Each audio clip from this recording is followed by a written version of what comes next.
Entropy. It's the natural order of things falling apart, systems unraveling, defenses weakening, chaos creeping in.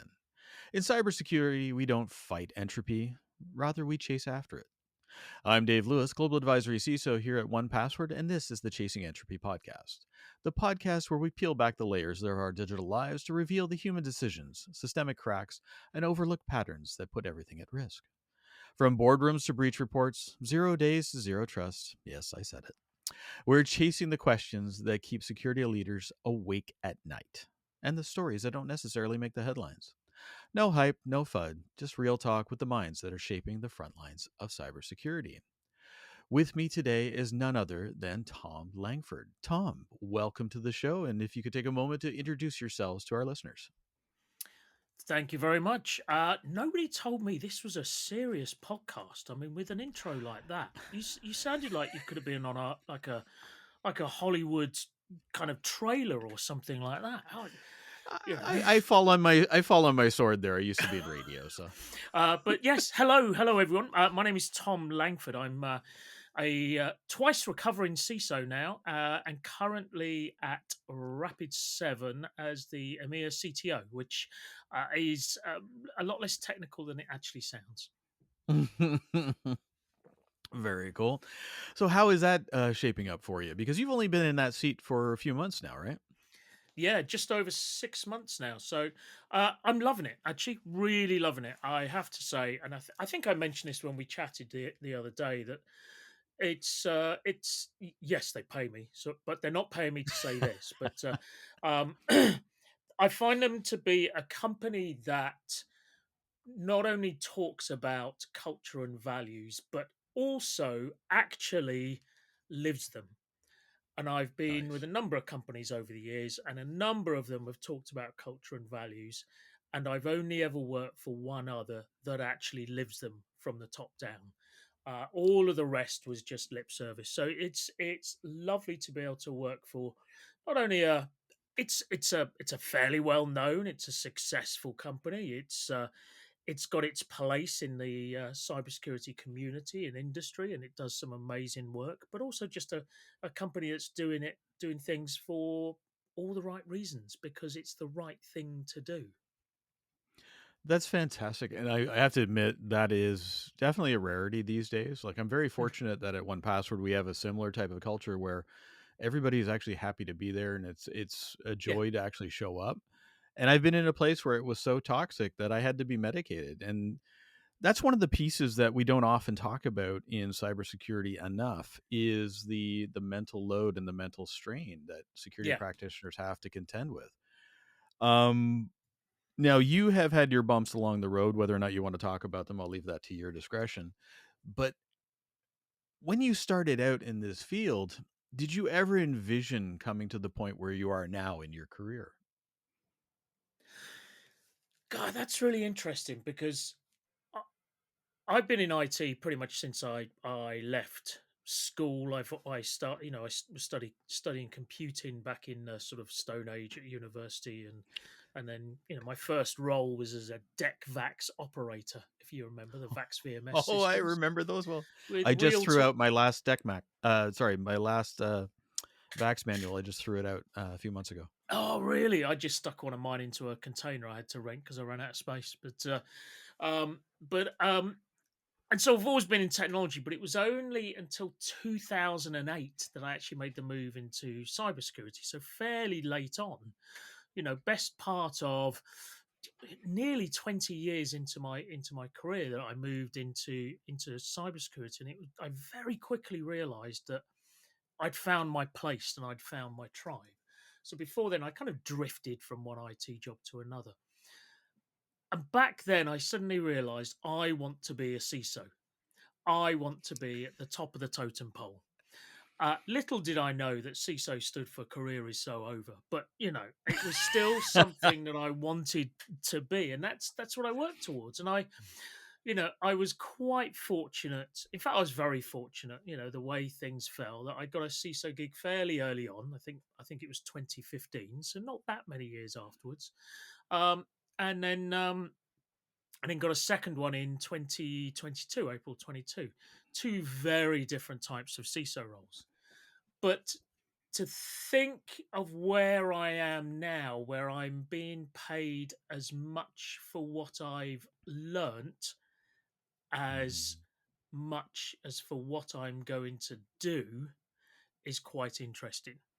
It's always been, we'll give you money, you must do XYZ in the future and do what you're told. Whereas now I feel like we want to lean on your experience and knowledge in order to make the world a better place without trying to sound overly grandiose. Fair play.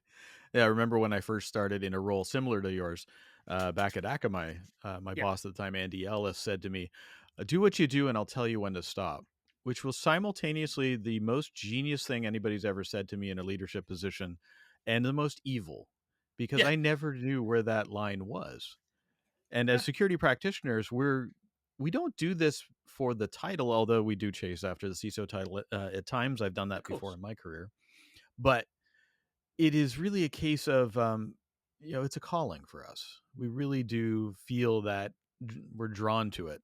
And when I interviewed Allison Miller recently, one of the things she said is in our field, it's very different because we have that sense of community. We have mentorship. We have all sorts of things like that. And have not actually seen a replication of that sort of behavior in other industry verticals. I'm sure it exists, but until this point, I've actually really not seen that. Have you seen anything akin to that? I mean, I think it does exist. I think it exists in different forms. I mean, when I was in the IT industry, I remember one of my peers, in a distant part of the organization I was in at the time, ended up speaking on stage, and I said, "So how do you do? Where do you even start?" We said, "Well, build a profile, build." I had no idea where to even start or anything like that. The difference with infosec is that it felt like a natural thing to be able to do. That was the only difference I found. I think you I mean, there are conferences and there are industry magazines and stuff for everyone out there. There is an awards ceremony going on in a hotel every night of the week for best insurance product, best pet insurance, best, who knows what else, best agricultural machinery attachment of the year. It doesn't matter. It all exists. I Hmm. think, but I think I found when I fell into the industry in 2008, I found that it took me about 18 months, but that community was there with open arms and ready and waiting for me. It just took me to get over the standard infosec anxiety and self doubt to actually engage with it. But yeah, it's, I don't know. I'm not convinced it's unique, but I think it's not unique in having a community, but I think it is a True. unique community. Yeah, that's fair. And it's amazing where, I was having trouble in my career at one point, and I shared that openly on social media, and three or four people offered to jump in and help, right? Like without even hesitating. Yeah, And that had such an impact on me that it was something I'll never forget. yeah, And it's kind of yeah, amazing to have that support because, like, I know in my career, I've had, a couple of places where I'd successfully say that I managed to burn out twice. yeah, And it was not a pleasant experience. I don't wish that on anybody, but we always hear about work life balance and all that sort of thing, but it's one of those things where you have to understand as a security practitioner or people that are even selling to a security practitioner the amount of stress that security practitioners are under because of the things that can go horribly wrong to the organizations that we're protecting, to our personal data, what have you. What sort of advice would you share for folks help them navigate their careers as well as the sellers in the industry that are trying to sell in to those security practitioners? I think get a sense of perspective. I always say, and I know that this is not universally true by any stretch, but for most people listening, nobody's going to die if you don't turn up for work today. If you happen to miss a deadline, if you happen to, I don't know, fudge something rather than fix it properly, nobody's going to die. A bit of money might be lost here and there. There might be a little bit of wasted resources. Frankly, you're a drop in the ocean for the vast majority of companies. There are exceptions to that. Obviously, healthcare, or at least at the sharp tip of healthcare, can be one of those, or Mhm. even the some form of the armed forces or something like that. Yes, of course, but the vast majority of people in this industry, it's not going to happen. And I think people lose sight of that. And companies as well, because I think companies will put pressure on people that actually it is the end of the world if they're not able to fix this in the 2 day minimum or whatever. And it's not in the slightest. I always say now that you know given the work I'm doing and the sort of outreach, so I work across PR, marketing, sales, and research across all of those areas within Rapid 7. I always say, as long as I don't fall over and show my knickers on stage, I think I'll be fine. Fair play. That's I've worse. actually managed to do that. Yeah. Yeah, and it's difficult when you're wearing trousers or pants, whichever way you look at it. Or maybe, in the UK, if you're not wearing pants and you fall over and show your knickers, you're showing a little bit more, But it really doesn't matter. Well, especially the Scots. Yeah, exactly. Exactly. So the really interesting thing is trying to get these messages across to people in the industry and associated to the industry to help them understand security practitioners. A couple things that I've read over the years, there's been two or three industry studies, well, not industry studies, psychology studies, where they found that people had an 80% higher retention rate on the information they were learning if there was some sort of humor infused into it. And this is one of the things that I have immediately picked up when I met you is the amount of humor that you infuse into everything. And by extension of that, you're part of a very successful podcast called The Host Unknown. Sole founder, in How do fact. you? Oh, sole founder. Okay, I'm the I sole did founder. not Yeah, actually know yeah, that. yeah, Oh, see, I thought that was Javad, but no, I'm joking. yeah. Yeah, you are joking. I'm starting something. Starting something. um, is this something that just comes naturally to you, or is this something where you consciously sat down and thought, how can I, level up? So there's a couple of yes. I mean, you should have seen me when I used to get drunk a lot. I was hilarious, but I I did see don't do that. that anymore. Mhm. So yeah, you Good. probably did. Yeah, I was hilarious and very loud. But no, so I told myself the next morning. But Mm. I think I've always enjoyed humor. I've always enjoyed having a laugh, to put a Briticism on it. That being said, I've always someone once said to me, there's a guy called Jim Shields. He once said to me, security isn't funny, but that doesn't mean it can't be fun. And he Mhm. was absolutely right. Just because something is a serious subject doesn't mean you can't have fun with it. And I've done a little bit of research in this, and by research I mean I've read 2 or 3 books. I think what humor does is make a change in the brain's chemistry that allows you to, as you say, make that 80% or uptick in retention. It's why people love listening to jokes and then recounting them, for instance, recounting funny stories, all that sort of stuff. Um, and it's about creating a visceral feeling in someone, that belly laugh, that sort of tingling, that hilarity, that warmth when you think back to it, and then you remember everything else. Now you can also do that with fear. That's why people love horror films.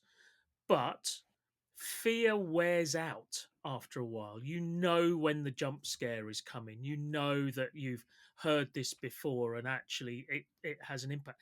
It doesn't have quite so much of an impact. I remember watching Alien for the first time and being utterly terrified by it.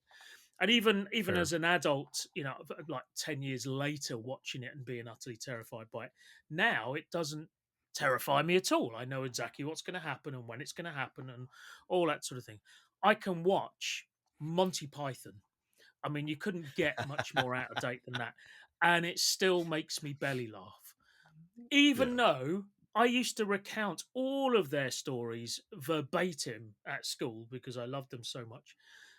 but it still makes me laugh. It still creates that visceral change in me. And I think that is really important. And quite apart from anything, just life's too short to take things so seriously that you can't laugh at it. And I think laughter is also a defense mechanism as well. It allows you to sort of push back a little bit at the seriousness and the brevity, or no, the levity of whichever one it is, the levity of a situation. I always get the two mixed up. Yeah. Is it brevity that's funny and levity that isn't? I think it is, isn't it? Or The other way around. the other way around. Levity You is see, funny and there brevity you is go. short. Brevity. Yeah, I always thought brevity was one of those sandwich makers you got.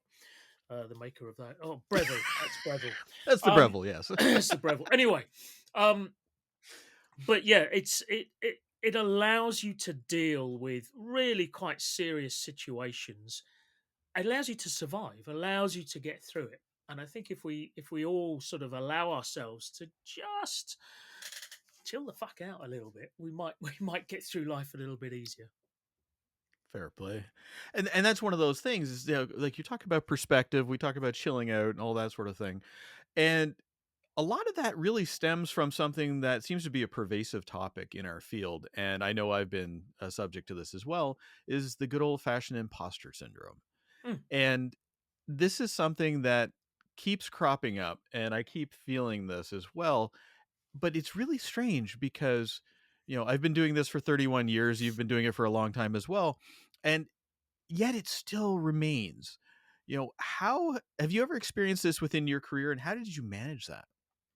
Yeah, absolutely. I think I've experienced it an awful lot. In fact, I initially got over it within a couple of years of public speaking, and then fell straight back into it to the point where I was, you know, locked myself away into one of the toilet cubicles in this venue and was trying to come up with an excuse to tell the organizers as to why I couldn't make my talk today and had to get back to the office for an emergency. I actually forced my way through it, and it wasn't great, but it also wasn't as bad as I thought it was going to be. Um, Yeah. and I think, again, I think a lot of people suffer from imposter syndrome. It's not just us. I think we talk about it a lot. I think possibly because of the severity of what happens when it goes wrong. We often think, oh well, if I'd just been more honest, if I just listened to myself that I don't really know what I'm talking about, then maybe this wouldn't happen. It's not true in the slightest. I think other people are a better judge of who we are and what we do. That Mhm. being said, I think also imposter syndrome comes in because you and I were just seeing each other at InfoSec Europe just recently and just last week, and I've been going through, as you do in similar situations. I had a whole series of interviews and webinars and all that sort of thing where I had to talk. And chats with journalists where I had to talk about stuff. I Mhm. honestly had no idea what I was going to talk about just before. And I've actually made peace with that. Whereas Mhm. before I would have thought, see, I don't know anything. I know nothing. Whereas now I'm like, it's fine. It will come. It will happen. When you're put on the spot, you can say the words you need to say. And And I honestly, think we that is a often, skill in of itself. it's a skill in of itself, but I think also, like I say, we get the skill and you misinterpret it as I don't know anything, because I Yeah. have no idea what I'm going to say. And a couple of times, actually, there was a few to camera pieces, for instance, they yelled cut or whatever. And I went, I have no idea where I came up with that analogy for XYZ or that story about, I have I hadn't even planned it. I'm not even sure where I read it. If you'd asked me before, will you talk about this? I'd have said, probably not. I have no idea what you're talking about. And yet it just comes. And I think Mm. we as practitioners and or practitioners either operationally as an operational CISO, or we as public speakers and people who engage and work with with our industry. I think we tend to do ourselves a disservice with how much we actually know and what we actually contribute. Back to that original point I made right at the beginning, where I said I'm getting paid for what I know and what I've done, rather than for what I'm going to do. Right. And that's the really interesting piece of it is we've had this accumulated knowledge that inadvertently subscribe it as imposter syndrome and things to that effect, but we have that breadth of knowledge and we're able to share it with a wider audience. And that's something I find that security practitioners, we do a good job in certain respects, but in other aspects we can improve. Like, Oh for dear God, example, yes. oh yes, like there was one book that I came across called I Don't Want to Talk About It by Terrence Real, and it's how people deal with depression and anxiety and things like that, and how we have this bad habit of suppressing it. Yeah, And this is one of those things where I found it a absolute catalytic event for me and sent me off on a 2-year journey of therapy, and it has been unbelievably good. But that's just one example of a lot of what I went through. There is a lot of what this industry doesn't talk about, and I think that that's just one microcosm of the the wider conversation that we need to be having to be much more communicative. Like, I remember years ago, I was working for a power company, and we had a group call with various different agencies across Canada and the United States, with the DHS. And as soon as the American counterparts discovered there was a Canadian on the line, nobody said a word. You could hear a pin drop, and I never understood that. It was just like we're all working on the same highly integrated power grid yeah, to improve the lot across the board, but they're so conditioned from a security aspect that it's like, oh, we can't talk to them. We yeah, have to find a way to tear down those walls, because if we're not communicating, not getting that message across, we see things like, the inevitable data breaches because people don't know what the security aspects are that they have to be paying attention to. Like, I always love to pull on the S3 bucket as a great example. People set those things up and they put stuff in there, even though it says on the interface clearly, do not make this public unless you know what you're doing. Shadow IT, another example. yeah, How do we get that message across so people stop doing the weird thing? Like, I understand their shadow IT is never done out of malice. Managing accounts within an environment from cradle to grave, we have to get that message across. Like, we are working on it, but how can we accelerate it? Like, I like to pick on jurisprudence, medical profession. Obviously, they have hundreds of years ahead of us with regards to getting their start. What do you suggest that we do to improve matters? I think I think we have to stop. There's two things. Two things. One is every time we ask people to do something in the name of security, it creates friction. There's always something extra they have to do. There's always something that gets in the way of them doing their day job. And that's problematic. And I think the more we can get away from that, the better. And that could be even like a mental task, not even an actual task. I mean, I know now, for instance, in when I'm logging on, working away, I've got the standard, multi-factor authentication through multitude of companies. I have to do something like 7 mouse clicks to log in, only for, Mm. the first time that day. But it's like constant, each one of those is a barrier to me getting on with my day. And I find myself not working around it because you kind of can't, but putting things off until I'm ready to do that, even though it's Mhm. just 7 mouse clicks. But it does annoy me. It gets in my way and just makes me think surely there's a better way. And I think that's part of it is we introduce friction. We're not very good at the user experience side of things. We just see it as it's either secure or it's not secure. And user experience is massively important, just as user interface is, right? But user experience has to be looked at in far more detail. And I think the second thing is something that was so important that was right on the tip of my tongue just before I started this. But the second thing, what was it? What was it? It was friction, and oh yes, and unless we can, if we can get people to do the secure things without Mhm. calling it security, that's the day we've won. That's the day we've got it right. When the new person joins and tries to do something, and the person next to them or whatever says, no, this is how we do it. Why do we do it that way? Because it's the right way to do it. Because I it's the like that. best way to do it. Not because security told us. Mm-hmm. People just inherently know it's the right way to do it. Now, that could lead into a little bit of, well, we've always done it this way, which we don't want, Oh, I hate that right? term. We don't want that. Why why do we do it like this? Well, we've always done it. Well, that's unquestioning.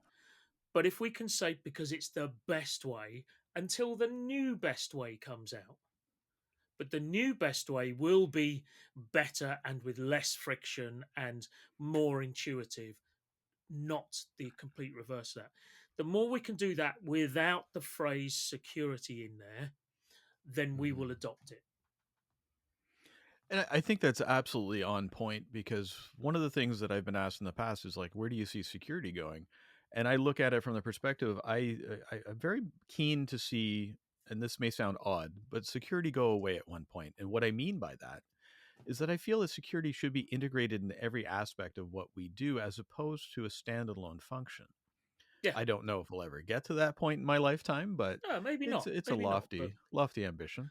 But it's like when you leave your house, you Hmm. automatically now think to lock your door. When you get out of your car, you automatically lock the car door.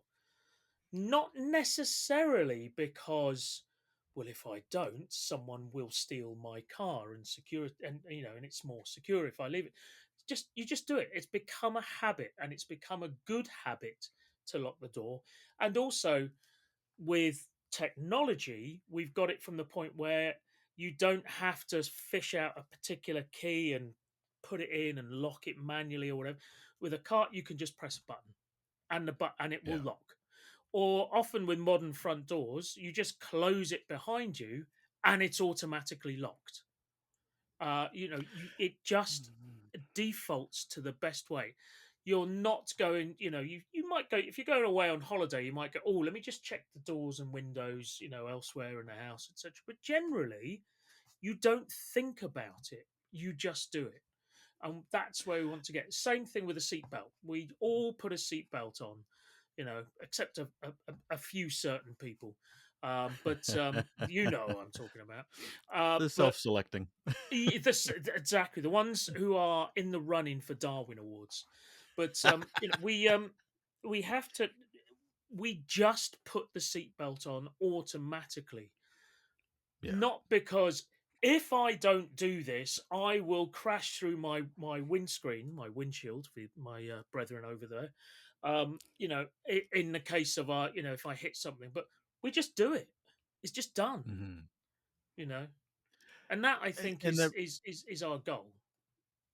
that really brings me back to one of Wendy Nather's keynotes where she talked about the spoon as an example of what we should aspire to from a design principle, because there's nobody out there that gets a spoon wrong. They understand fundamentally how it works, and trying to make security seamless so that it is not a multi-step process where you have to pay thousands and thousands on top of what you already have from a security perspective to integrate into SSO as an example. Obviously that's a bit of a stretch, but you get the Yeah, yeah, idea there.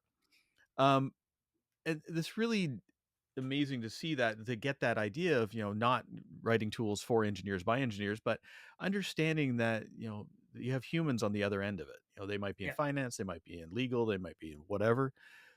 They are very good at what they're good at, but we have to give them tools that are going to empower them and enable them, as opposed to being a limiting factor in that good old fashioned flaming sword of justice. yeah. Now, as we start winding down towards the end of this, one of the things I always like to ask guests on the show is, where do you, not where do you, well, what do you think is a good advice, or is good advice rather, for people that are coming into the field now? Like when we got our start, it was literally poke, poke, see how things work and go backwards from there. Nowadays you have, degree courses you can take in information security, all sorts of, freely available training.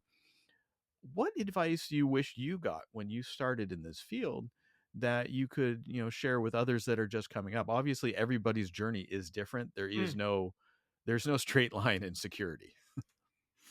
I would say two things. One is non-technology based security is still really important security. So all the people who are writing incident response plans, business continuity plans, who are doing risk management, who are doing regulation and certification, all the people who are doing you know uh, kind of gap analysis in a security space, etc. All of that is utterly vital. And the number of people who I've met in those roles who've gone, yeah, but I'm not technical. I don't give a toss. I don't give. You are still contributing massively to the industry, um, Mhm. and you don't have to be technical to even understand the basics of the technology either. Mhm. This is no degrees are required. Just a smattering of intelligence, and I mean that in the broadest possible sense, and a sense of inquisitiveness to actually understand it. I actually offered a second in command role to me to somebody who was running the certification program for it, and she said, "But I'm not technical. I can't do it, and I won't. If you gave it to me, I wouldn't do it." I was gutted when I heard that, because this person was inspirational. They managed teams Mhm. amazingly. They worked with clients like nobody I'd seen before. They were managed a massive workload really effectively without burning themselves out. They were a perfect, choice for it. So I would say, do not be put off by the fact that you're not technical. The other piece of advice I give is the more senior you get, the more ability you have to say no to a meeting. Mhm. Because the more senior you get, everybody will send you meeting requests and copy you in on them, etc. You can say no, manage your Yes. calendar. And that loops right back into the whole mental health and stress and all that sort of thing. You can, more often than not, put a meeting off till next week or next month sometimes. Doesn't have to be today. Or rather, it very rarely needs to be today or tomorrow or the day after. Manage your calendar. I just had to let that breathe for a second because that is absolutely essential. And I love that you brought that up. Now, speaking of managing calendars, what do you have coming up in the near future, and where can people find you online? Well, well, as you know, being in a sort of similar-ish role to me, I have no idea where I'm going to be in the next, month or two.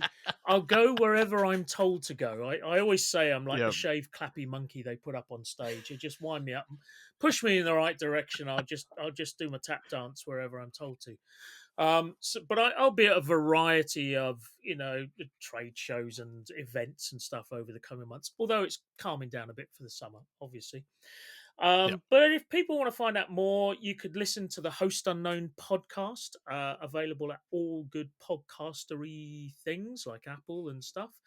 Let's see what else. I've got a blog, thomlangford.com. Check out my photography website, thomlangford.photography. That's my I passion didn't know outside you of had that. work. Yeah, it's my passion outside of Oh. work. Weddings, bar mitzvahs, birthdays, whatever. I'm happy at all of them. Um, and everything else in between. So, but yeah, check that. Have some fun, and yeah, reach out to it. Find me on LinkedIn, but that's a little bit dull as well, isn't it? Yeah, a little bit. Yeah.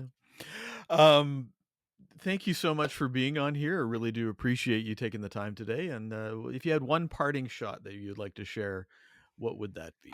Stay secure, my friends. Thank you, Thom. Well, thank you everyone for listening. This has been the Chasing Entropy podcast with Thom Langford. I'm Dave Lewis, and check in again next week. And it's been a pleasure. Thank you for now. Bye. Bye bye.